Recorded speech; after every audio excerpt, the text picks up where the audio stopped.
Welcome to the Covenant Podcast. The Covenant Podcast exists to equip listeners with theological content from a 1689 Baptist perspective.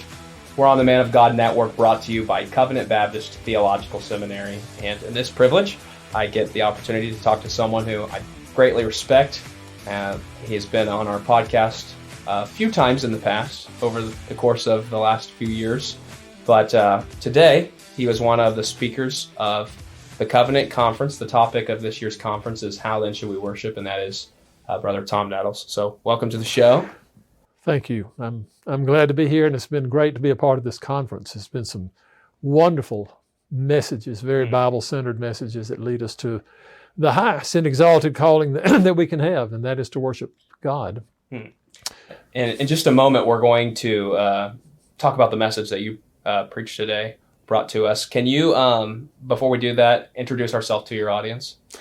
Well, my name is Tom Nettles. I have taught since '97 at the Southern Baptist Theological Seminary. I actually retired in 2014, but have been retained as a senior professor since then, and so I've taught courses now and then, and I have the privilege this semester of teaching a course on Jonathan Edwards, who is one of the most important thinkers that America has produced. I began teaching in theological education when I was 29 years old in 1976 and have been in that ever since. Well, we greatly appreciate the work you do and classes that you teach for Covenant Baptist Theological Seminary as well.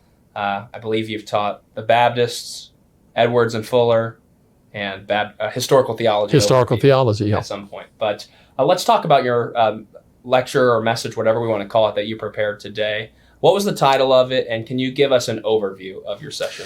Yeah, well, the theme, of course, is worship. How then should we worship? And all the messages have been very pertinent and just right on target with the specific assignment that each speaker had. I wrote a book called Praise is His Gracious Choice, which comes from a hymn, Come Christians Join to Sing. And I've been fascinated by that particular phrase because I think it captures much about the nature of worship. First of all, praise is not the whole thing we do in worship, but it's one of the main things, and it will be a chief occupation we have in eternity.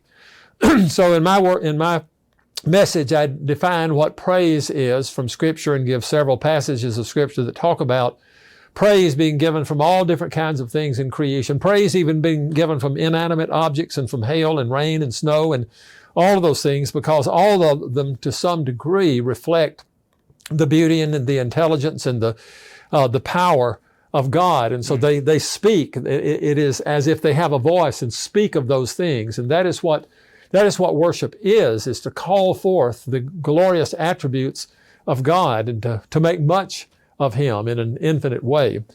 And of course, His image bearers are the ones that are supposed to be able to give the greatest testimony to the goodness of God, and are those who demonstrate the greatest gratitude to Him, and are the ones who, when fallen, experience His attributes in a way that nothing else in all creation does experience. That everything experiences His power, His symmetry, His intelligence, His sustaining power. Everything experiences that, but only His image bearers experience redemption. That we are bought out of the fall. We're bought out of our sin. And so there's a completely expanded dimension by which we worship. And so the topic praise, I talked about praise and how it involves both of these things, or all these things, creation and providence and redemption. And then is His gracious choice. In other words, it's not just that we choose to worship Him, though we should. Yeah. He is the one who takes the initiative in this. It is His choice. Who is He going to restore to the position of being able to worship Him? He decides that. He is the one who takes the initiative. He is the one who reveals Himself. He is the one who establishes the standards by which we can approach Him. He is the one who reveals His glory to us, by which we are brought into greater and greater sense of worship. And so praise is His And then the next word is gracious choice. He doesn't have to restore any of us. We have rebelled. We are corrupt. We're under condemnation. God would be just in condemning all of us, but it is a gracious choice to restore us to worship. That is what we were intended for. And so by His grace, He enters into our lives. He has chosen us before the foundation of the world that we should be holy and blameless before Him. In love, He predestined us to be adopted as His children through Jesus Christ. And then He goes on down, it says, to the praise of the glory of His grace. And so to be restored to worship is a matter of God's gracious choice, is the last word. So then I seek to demonstrate that it is indeed we can be restored only when He works effectually upon us. And Jesus, one of the scriptures that I focused on just briefly was Jesus praising the Father. I praise you, Father, because you have hidden these things from the wise and prudent and revealed them unto babes. Yes, Father, because this seemed good in your sight. So it is His choice to bring us into that. So the subject, the basic idea of the message was that praise is His gracious choice. We are restored by His grace to see Him as He is and to worship Him. And then I focused on a passage of Scripture in 2 Corinthians in which Paul talks about we moan in this present body, in this corruptible state, because we want to be clothed so that we see the glory of God. We see in an expanded way His glory, which he talks about in chapters 3 and 4 before he gets to 5, that the light of the gospel of the glory of God is revealed in the face of Christ. And then he says in verse 5, because this is the reason we were created. And you have restored us to this and have given us the earnest of the Spirit.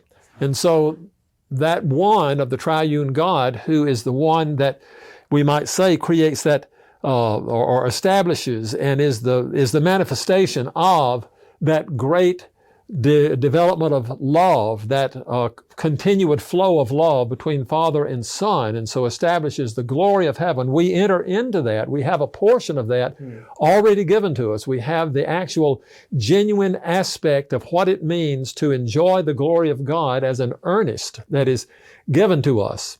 And so the text says, God who prepared us for this very purpose. It is God who has prepared us for this very purpose and has given us the Spirit as an earnest. So that's what I tried to talk about in the message. Yeah, thank you for summarizing your message. In addition to that being the title of your message, you also have a book called Praise is His Gracious Choice. Yeah, So. And it's a discussion of that particular reality in light of the regulative principle. How God has commanded certain things, how He has given us by His grace certain things that will enhance our understanding of God, that will bring us into corporate worship in particular ways that will be the best thing for us to learn who God is and how He's to be worshiped. Well, in the weeks to come, we'll make sure to link to Dr. Nettles' session today and the book that I just referenced in the show notes, and so we encourage you to check both of those out. But Dr. Nettles, thank you so much for your willingness to chat with us for just a few moments about your very well put together lecture today. Thank you, brother. Well, it was a pleasure to be involved. Thank you. And to our audience, we want to wish you grace and peace.